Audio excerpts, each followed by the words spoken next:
अभिमन्यु के सवाल का जवाब देते हुए कहता है, ऑर्गेनिक खेती का स्टार्टअप। अभिमन्यु अपना मुंह फाड़ते हुए कहता है, क्या कहा? खेती?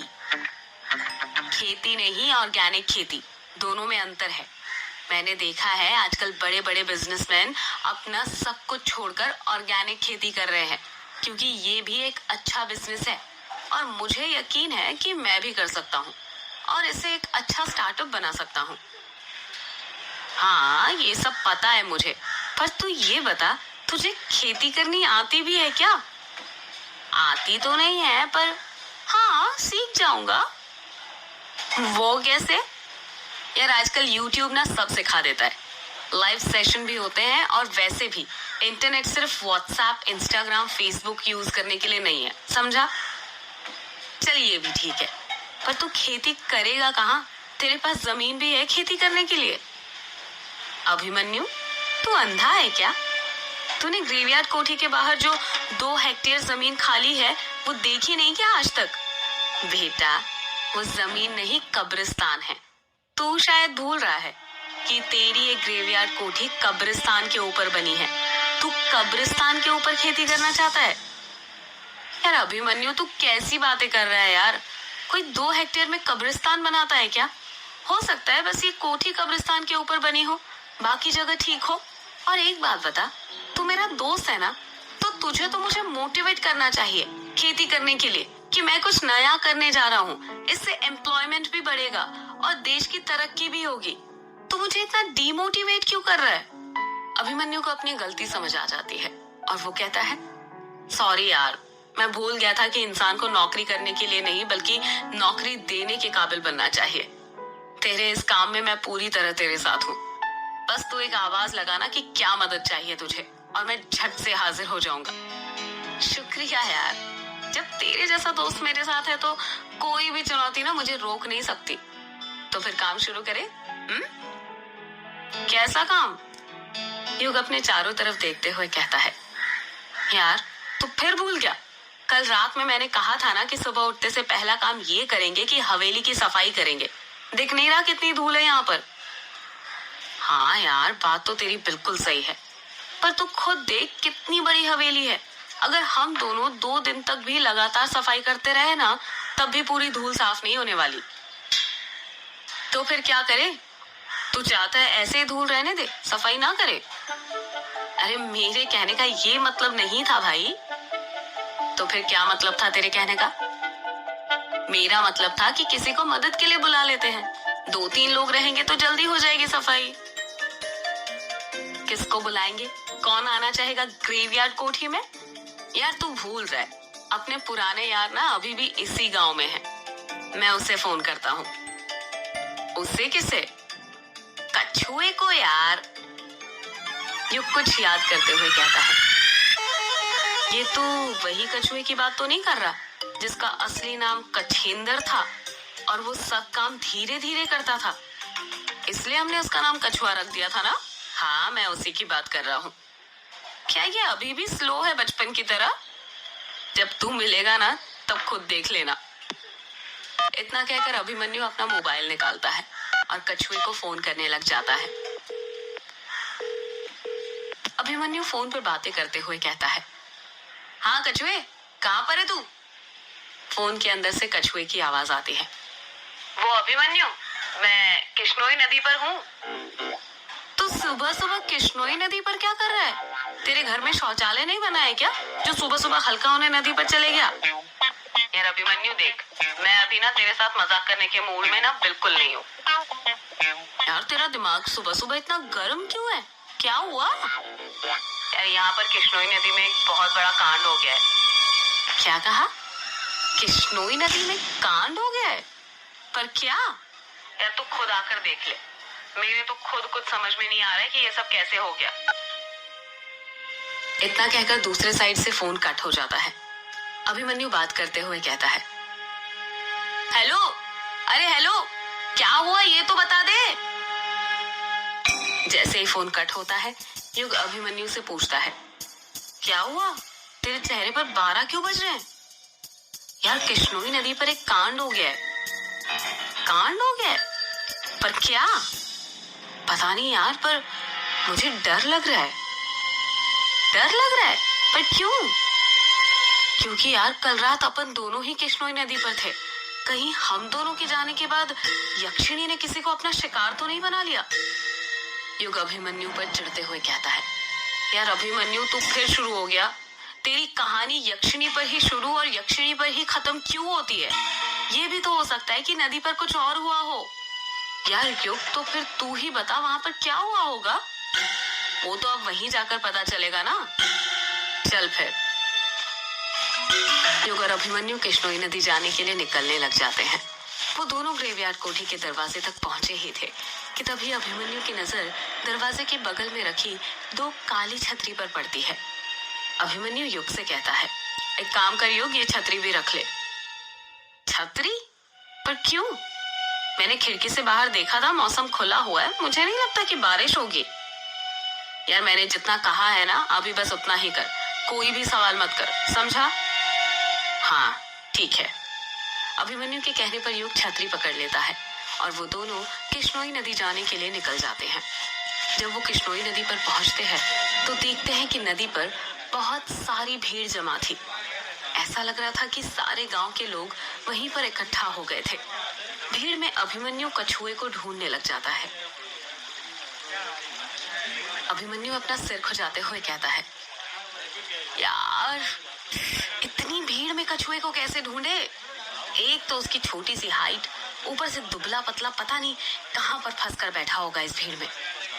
युग भी अपना सिर खुजाते हुए कहता है, तू ये सोच रहा है कि कछुए को कैसे ढूंढे, और मैं ये सोच रहा हूँ कि यहाँ पर इतनी सारी भीड़ आखिर जमा क्यों हुई है।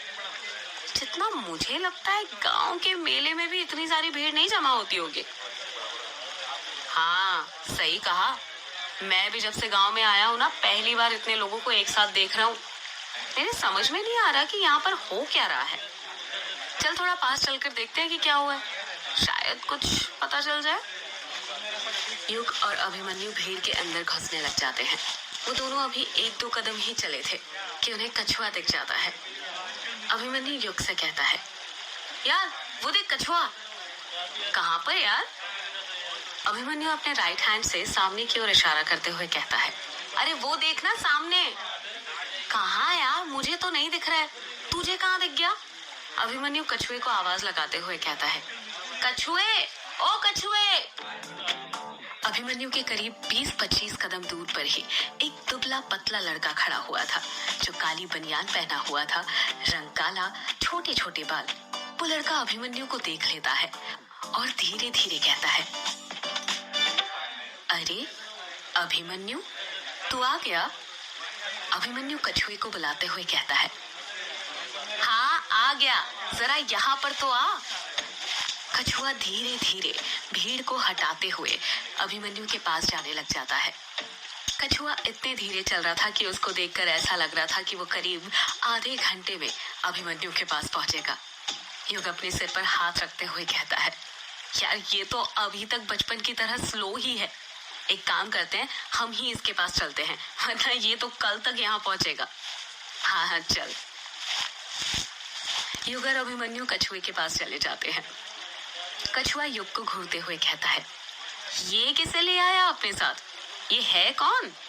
कछुए के सवाल का युग को जवाब देता उससे पहले ही अभिमन्यु बोलता है, अरे इसको नहीं पहचाना? ये अपना युग है, अपना बचपन का दोस्त। भूल गया?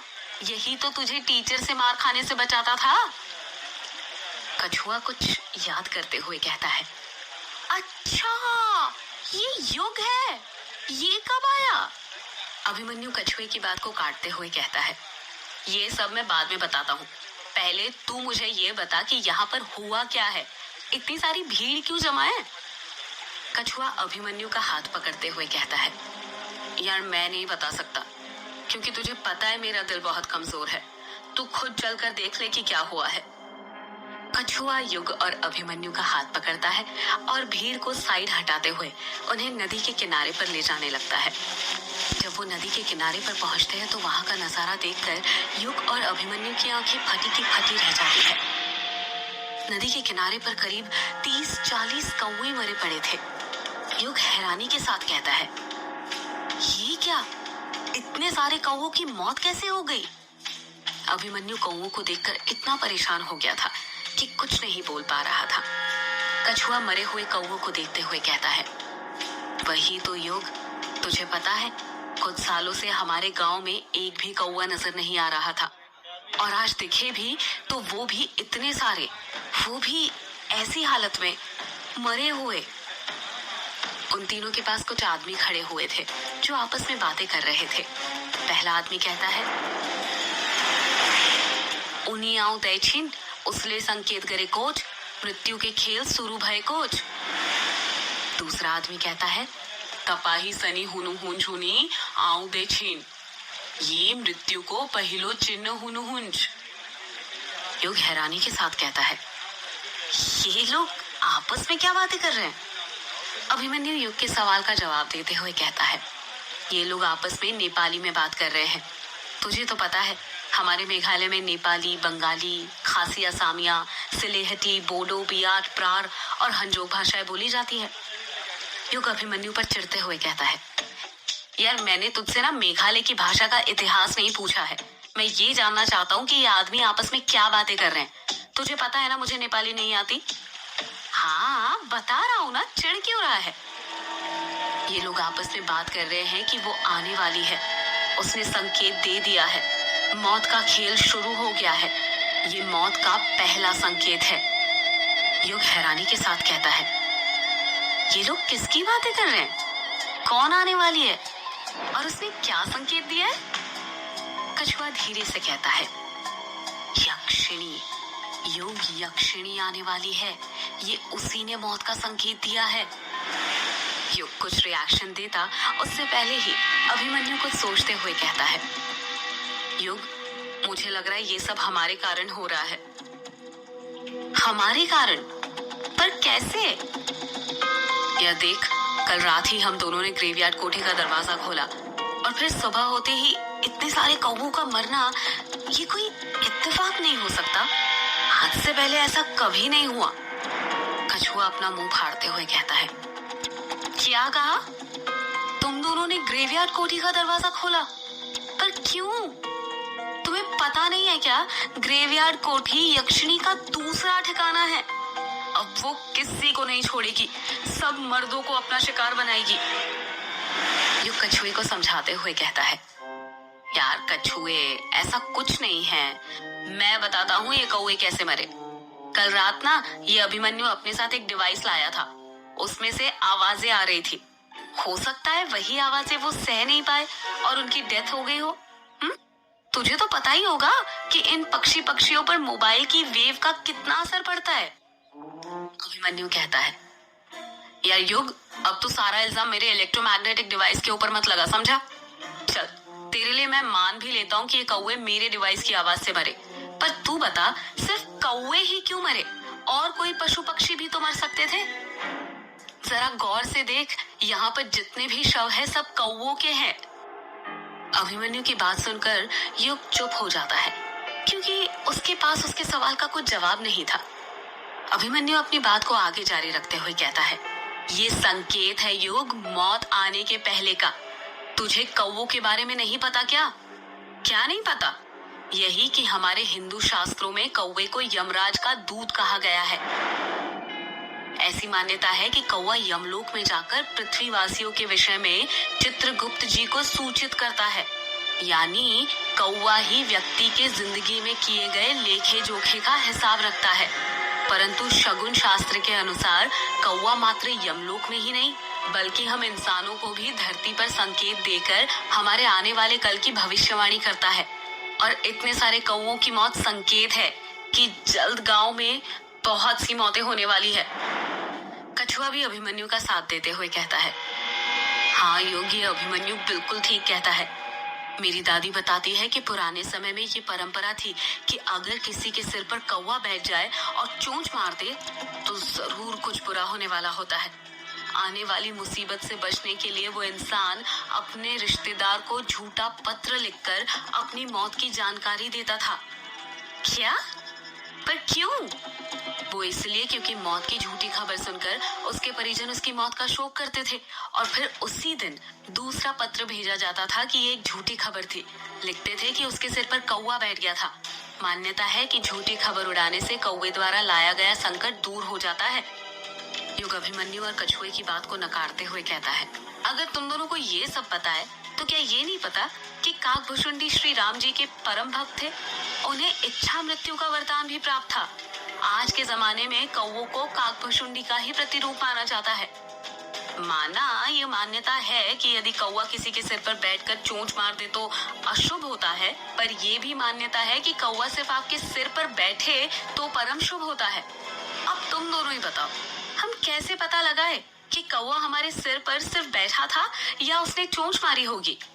अभिमन्यु और कछुआ चुप ही रहते हैं। युग अपनी बातों को आगे जारी रखते हुए कहता है, देखो यार, अलग अलग धर्मों में अलग अलग मान्यता है।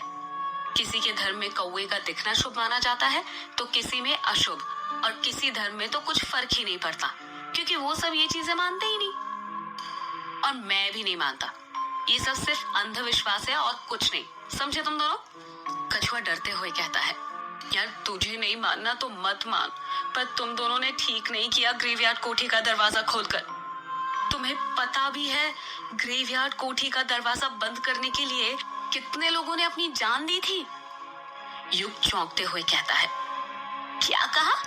दरवाजा बंद करने के लिए लोगों ने जान